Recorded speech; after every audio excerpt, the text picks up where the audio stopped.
বারবার এই ঘটনা বিভিন্ন জায়গায়, যখন এই নির্বাচনটা শেষ হচ্ছে তারপরেই হামলার ঘটনা।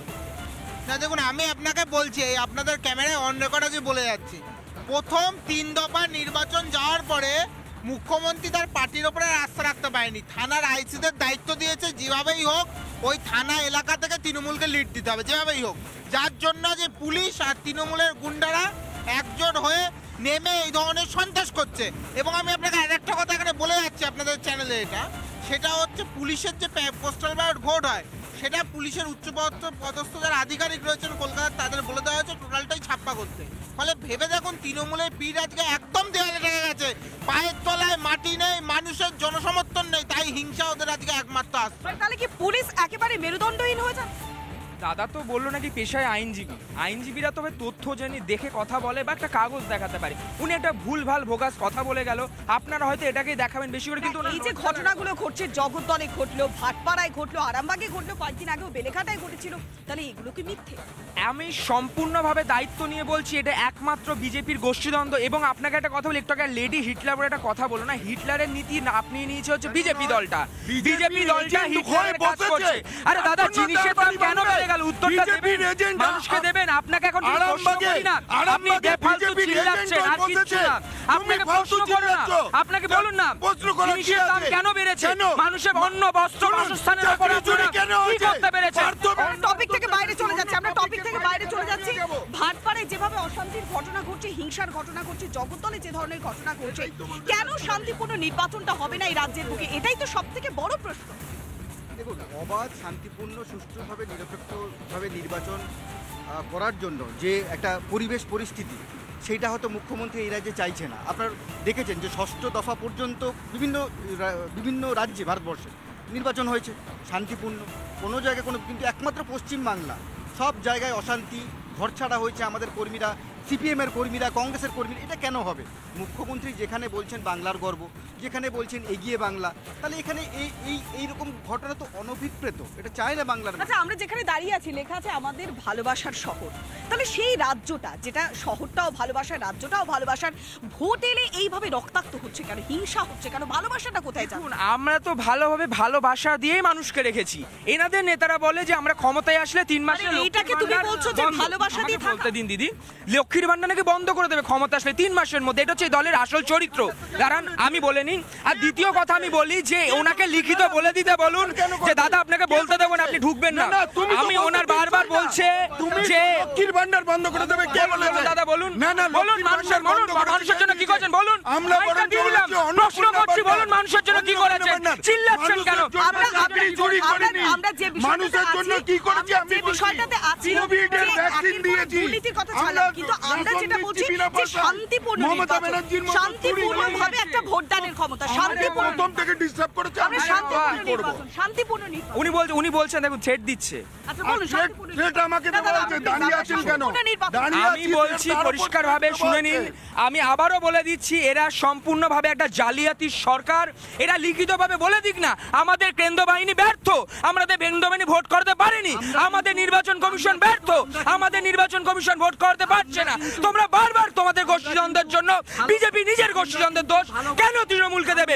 তোমরা অভিষেক বন্দ্যোপাধ্যায়কে দেখো, ঝড় এসে অটো করে ঘুরে বেরিয়েছে, তোমাদের একটা নেতাকে দেখা গেছে? আমরা দেখতে পাচ্ছি দিকে দিকে অভিযোগ উঠে আসছে, 6ষ্ঠ দফা নির্বাচন হয়ে গিয়েছে, একটা দফা বাকি রয়েছে, তার আগে একের পর এক জায়গায় হিংসা, অশান্তি, রক্ত ঝরছে। আমরা আলোচনা করব বাংলা জুড়ে কি হচ্ছে সে নিয়ে, পর্যালোচনা অবশ্যই হবে, তবে একটা বিরতির পর। সঙ্গে থাকুন, দেখতে থাকুন রিপাবলিক বাংলা।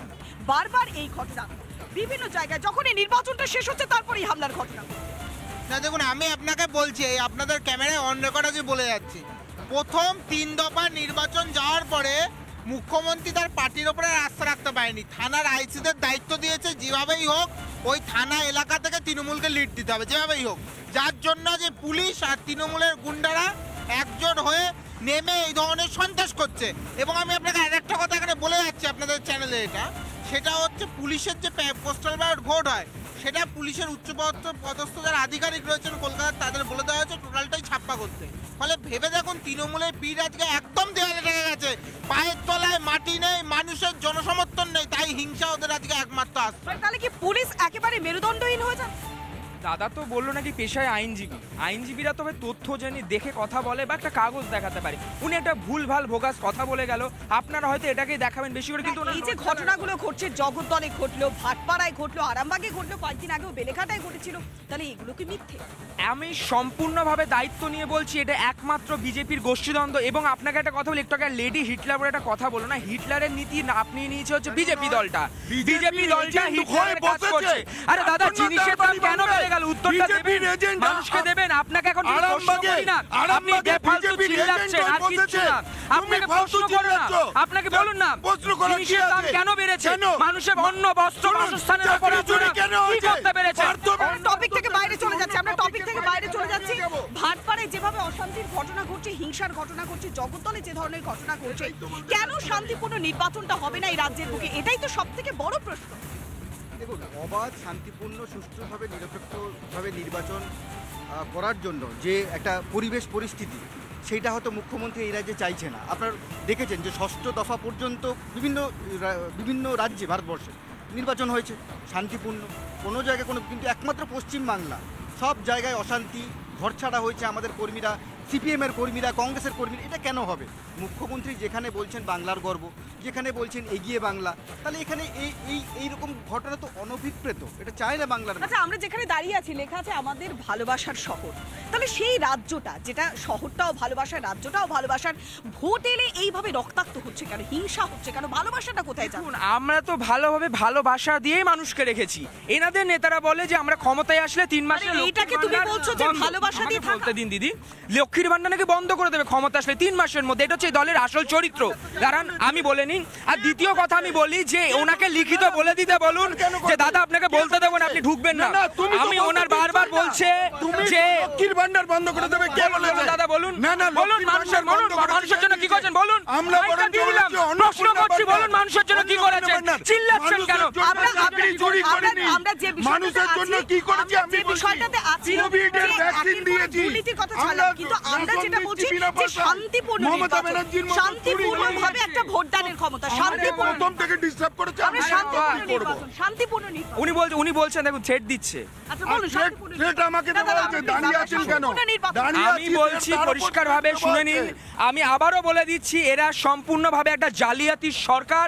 এরা লিখিতভাবে বলে দিক না আমাদের কেন্দ্র বাহিনী ব্যর্থ, আমাদের কেন্দ্র বাহিনী ভোট করতে পারেনি, আমাদের নির্বাচন কমিশন ব্যর্থ, আমাদের নির্বাচন কমিশন ভোট করতে পারছে না। তোমরা বারবার তোমাদের গোষ্ঠীদ্বন্দ্বের জন্য, বিজেপি নিজের গোষ্ঠীদ্বন্দ্বের দোষ কেন তৃণমূলকে দেবে? তোমরা অভিষেক বন্দ্যোপাধ্যায়কে দেখো, ঝড় এসে অটো করে ঘুরে বেরিয়েছে, তোমাদের একটা নেতাকে দেখা গেছে? আমরা দেখতে পাচ্ছি দিকে দিকে অভিযোগ উঠে আসছে, 6ষ্ঠ দফা নির্বাচন হয়ে গিয়েছে, একটা দফা বাকি রয়েছে, তার আগে একের পর এক জায়গায় হিংসা, অশান্তি, রক্ত ঝরছে। আমরা আলোচনা করব বাংলা জুড়ে কি হচ্ছে সে নিয়ে, পর্যালোচনা অবশ্যই হবে, তবে একটা বিরতির পর। সঙ্গে থাকুন, দেখতে থাকুন রিপাবলিক বাংলা।